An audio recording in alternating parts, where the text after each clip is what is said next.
안녕하세요. 지극히 작은 자입니다. 평생 예수를 모른 채 그저 사람은 착하게만 살아가면 된다고 믿으며 헛되이 살 뻔했지만 주님의 극적인 부르심과 붙드심, 인도하심 가운데 하나님이 주신 가장 존귀하고 큰 선물 예수 그리스도를 알게 되었고 매 순간 나의 생각을 내려놓고 주님께서 내게 원하시는 것은 무엇인가 생각하며 살기 위해 노력하고 싶어하고 또한 이 같은 마음으로 살아가는 것이 제 남은 삶의 가장 큰 목표이자 기쁨이 되기를 지금도 기도하곤 하는 어느 부족하고 평범한 사람입니다. 저는 잠들기 전 하나님께서 주신 귀한 선물인 두 아이들과 성경에 등장하는 여러 믿음의 선배들 이야기를 나누곤 합니다. 그중 아이들이 가장 많이 반복해 청해 듣기를 원했던 인물이자 어느 믿음의 선배께서 제게 자주 묵상할 것을 권하기도 하셨던 신앙의 대선배 요셉의 삶에 대한 묵상을 시작해보고자 합니다. 성경 창세기 37장부터 등장하는 요셉은 그 아버지 야곱의 큰 사랑을 받았습니다. 더불어 그보다 먼저 태어났던 10명 형들의 미움과 분노의 대상이기도 했습니다.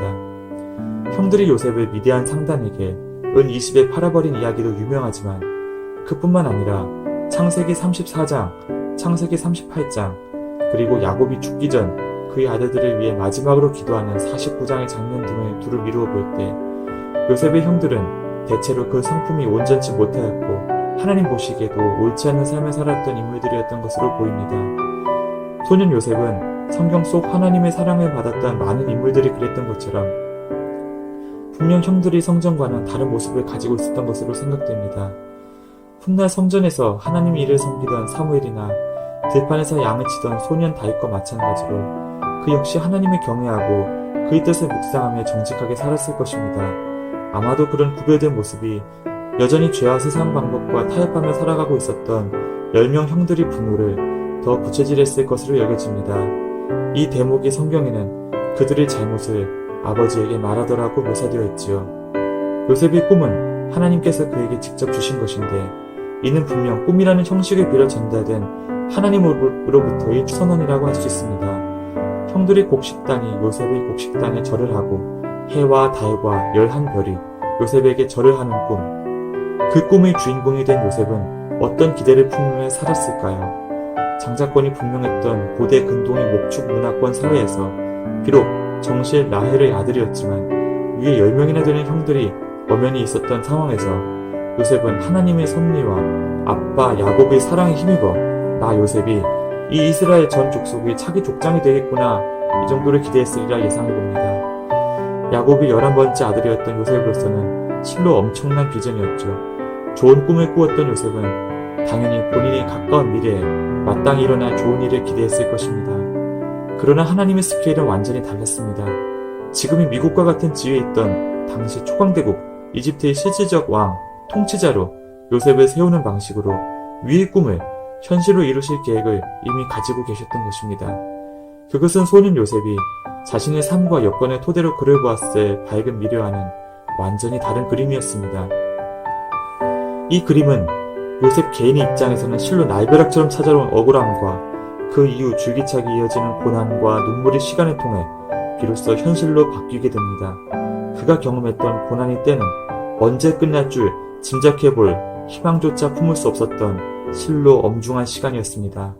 곧 소년 요셉은 형들에 의해 미디안 상인의 손에 팔려서 생면부지의 땅 이집트로 가게 되었고 거기서 당대 파라오의 측근이었던 왕궁 경호대 대장 보디발의 집에 팔려가 종 노릇을 하다가 억울한 누명을 쓰고 감옥에 갇히는 삶을 경험하게 되었던 것입니다. 고난의 늪에 빠진 상황에서 절망만이 마땅한 반응이라 할 수 있는 기막힘 앞에서 요셉의 꿈은 참으로 허무맹랑한 개꿈에 불과해 보이게 되었습니다. 평생 종노릇 예약, 그것도 모자라 감옥에서 나갈 기약조차 찾을 수 없는 큰 누명을 쓴 죄수 신분의 이방 청년에 불과한 이에게 해와 달과 11별들이 허리를 숙여 절할 만한 권위가 주어질 수 있으리라는 기대는 상식적으로도 불가한 것이지요. 그러나 성경은 그러한 상황을 창세기 39장을 통해 여호와께서 함께 하심으로 그의 범사에 형통하게 하심을 보았더라. 함께 계셨다. 범사에 형통하게 하셨다라고 반복적으로 말씀하고 있습니다. 사람의 상식적인 눈에는 도무지 희망이 보이지 않고 억울함의 연속과 누명으로 인한 파탄만이 보이는 상황은 하나님은 동행과 형통이라고 말씀하고 계시는 것입니다. 하나님의 부름을 받아 예수 그리스도를 구주로 영접하고 그를 의지하며 살아가고 있는데 분명 말씀과 기도 가운데 다가오는 주님 주시는 평안을 느끼고 있는데 눈앞의 상황은 엄중하고 여건은 갈수록 나빠집니다. 견디기 힘든 인간관계의 고통이 반복적으로 찾아오고 사람의 힘으로 어찌할 수 없는 환경은 계속 이어집니다. 여러분, 낙심하지 마십시오. 내가 잘못되어 가고 있구나 하는 한탄에서 가급적 빨리 나오십시오. 여러분이 해야 할 일은 주어진 삶을 살아내면서 여전히 말씀과 기도 가운데 평안할 것, 그리고 마치 확정된 복을 받은 사람처럼 기뻐하면서 살아가는 것입니다. 이사야 55장 8에서 9절 말씀을 통해 주님께서는 하나님 자신의 생각과 우리들 인생의 생각이 실로 큰 차이가 있음을 말씀하고 계시지 않습니까? 결국 요셉의 꿈은 현실로 이루어집니다. 그것이 사람의 희망이 아닌 하나님의 의지로부터 왔기 때문이기도 하지만 요셉이 주어진 고난의 삶을 잘 통과함으로써 그 꿈의 설계자이자 계획자이신 하나님을 온전히 인정해드렸기 때문에, 즉 하나님 주신 꿈을 포기하지 않았기 때문에 가장 아름다운 방법, 가장 바른 타이밍에 현실이 된 것입니다. 어려움을 느낄 때일수록 더욱 주를 의지하십시다. 매일 매시간 매순간 주님께서 기뻐하시는 바가 무엇인지 생각해보고 작은 것이나마 실천하며 살아감으로써 삶의 예배, 주님을 인정하는 시간을 보냅시다. 주님께서는 약속의 말씀대로 우리의 삶을 지도해 주실 것이며 피할 길을 내셔서 저와 여러분을 넉넉히 이기도록 인도하실 것입니다.